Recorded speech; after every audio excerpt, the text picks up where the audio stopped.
कामाख्यानाथ विश्वपद निमंते आह्वान पाइथिबारु गंभीर भाव में घोषणा करुअछि जे मु ख्रीष्टन प्रति निष्ठावान रहिबे, पवित्र ईश्वर शास्त्र प्रति विश्वस्त रहिबे, डीएपीसी नेतृत्व प्रति निष्ठाशील रहिबे, डीएपीसी नीति नियम को अनुसरण करिबे एवं मो उपरे अपेक्षित दायित्व सब विश्वास योग्यतार सह पूरण करिबे। ईश्वर मते साहाय्य करंतु।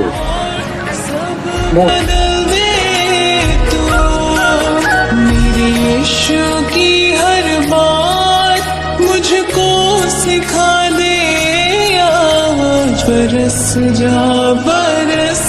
जा मेरे यीशु की हर बात मुझको सिखा दे, आज बरस जा।